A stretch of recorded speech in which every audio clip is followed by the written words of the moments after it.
Olá pessoal, aqui é o Velgas. Hoje é dia 7 de abril de 2025. Kharkiv.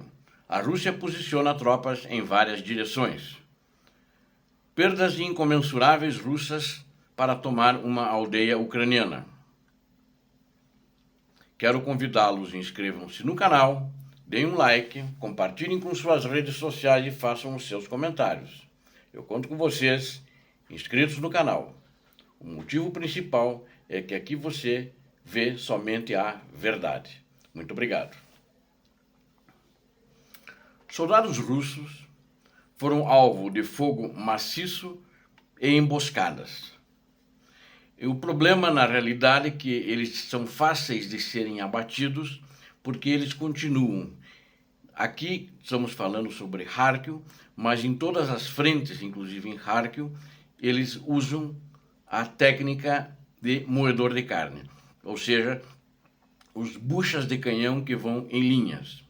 E eu já vou explicar melhor, e quero aqui uma declaração que o tenente-coronel Andrei, ucraniano da Ucrânia, Andrei Pomahaibus, ele é chefe do departamento de S3 da Brigada Kartia da Ucrânia e que atua justamente na direção de Kharkiv. Ele observou que a Rússia está posicionando sua infantaria em várias direções, simultaneamente para desviar a atenção das tropas ucranianas. A Brigada Kartia está operando, como eu disse para vocês, em Kharkiv. E a situação, segundo o tenente-coronel S3 da Brigada, permanece sob controle. A Rússia está tentando mover a sua força para a linha de frente.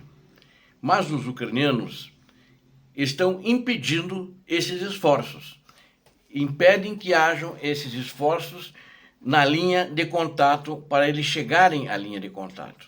E quando eles chegam, eles fazem ataques de carne moída.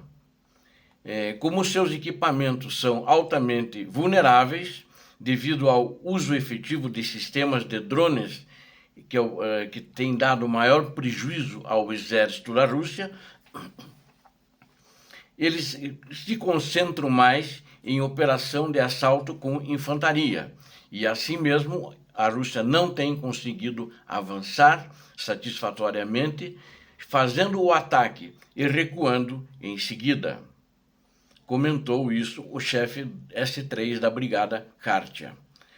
Segundo ele, a maioria da infantaria russa naquela região ali, consiste em condenados, ou seja, pessoas que saíram dos presídios com promessa de que, se combaterem 6 meses, eles seriam libertados.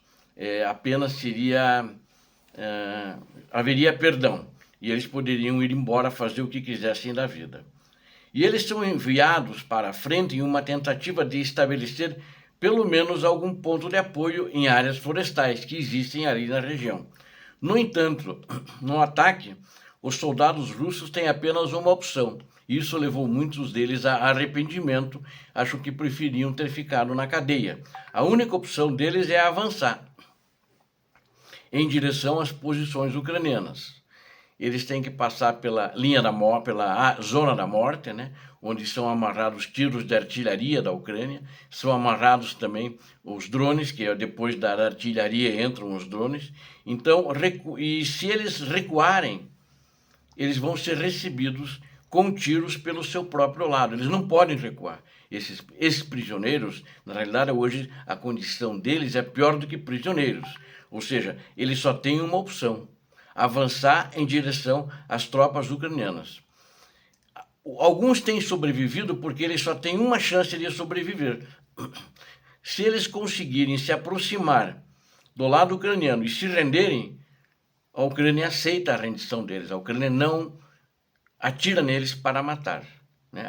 A Ucrânia não assassina, e tampouco se forem pegos prisioneiros.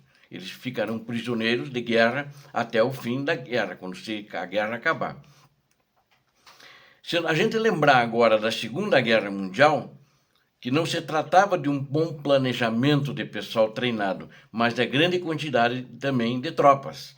E é assim que os russos lutam agora, como na Segunda Guerra Mundial, assim como eles lutaram. Apenas para lembrar esse ponto, eu quero citar aqui, vocês sabem que quem chegou primeiro a Berlim e tomou Berlim foi a Rússia. Mas você sabe quantos soldados eles perderam só para tomar Berlim? 1 milhão de soldados, 1 milhão de vidas. Stalin perdeu isso e não estava nem aí. Ele queria chegar na frente dos aliados, queria ele conquistar Berlim. E ele conseguiu. Mas para isso ele sacrificou o seu próprio povo, da antiga URSS, União das Repúblicas Socialistas Soviéticas, 1 milhão de pessoas. Agora, quando a proporção chega, os russos estão querendo acumular na proporção de 1 para 10 ali na região. Em tal situação é muito difícil manter a defesa, na minha opinião.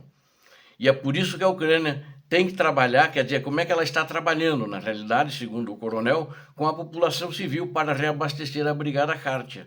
A população civil ajuda, transporta e guarda a logística para as tropas ucranianas e até agora tem tido sucesso. Eu me admiro como é que a população ainda faz isso, porque não quer a Rússia lá, né? E ainda está ali perto da frente de combate, né? Agora, autoridades ocidentais têm dito que Moscou pode continuar enviando soldados, mesmo que mal treinados. É a avaliação da inteligência britânica, por exemplo. Porque, mesmo que mal treinados, para as linhas de frente na mesma taxa em que eles estão sendo mortos ou feridos.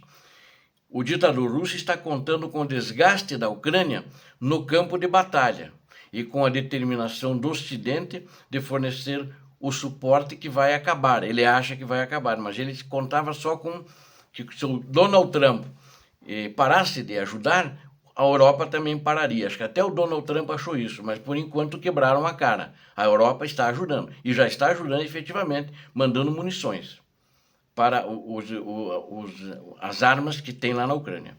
Eles fabricam praticamente se não a maioria de todas as munições de todas as armas americanas, até por uma questão da OTAN, porque era um padrão OTAN. Então eles estão mandando para a Ucrânia. E isso, de fato, não aconteceu. E a Ucrânia continua firme na defesa, não deixando os russos avançar 1 milímetro.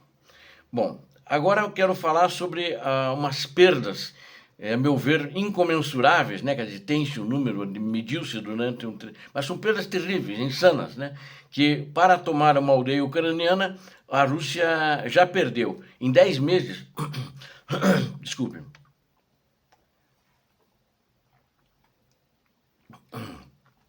ela teve 3.000 baixas, né? Entre mortos e feridos, em 10 meses, numa única aldeia ucraniana, uma aldeia, inclusive, de pequeno porte na região de Siversk. Não é nem Siversk. Siversk é uma cidade de um porte maior, né?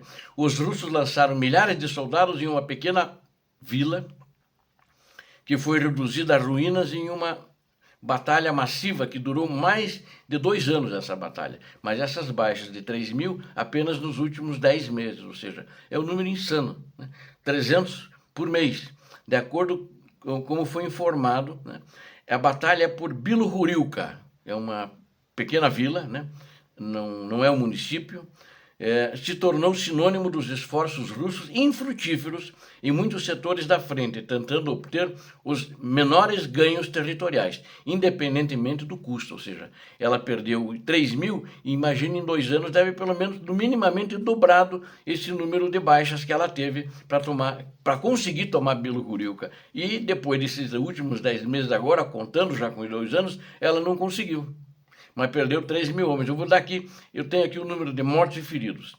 1.543 mortos e 1.455 feridos. E 15 capturados apenas. Ou seja, 15 prisioneiros de guerra. No entanto, a luta por Bilohorivka está em andamento há mais de 2 anos. O número total de perdas russas é, sem dúvida, muito maior do que esse que eu dei agora dos 10 meses.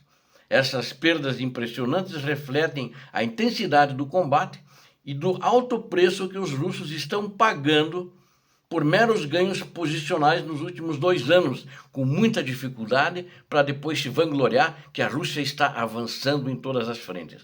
Está avançando sim, mandando seus soldados para o inferno. Essa é a realidade, né? Ou seja, é insano. não consegue nem administrar, comandar, fazer estratégias, manobrar os seus soldados e manda eles morrerem por causas perdidas, porque sabem, acredito que os comandantes já sabem que o cara está tentando um ano, vai tentar mais um ano, mandando os caras para a morte e não conseguir tomar a vila. E é uma vila que é escombro também, hoje está posta abaixo, né? Mas os ucranianos continuam lá defendendo as suas posições e não deixando a Rússia avançar.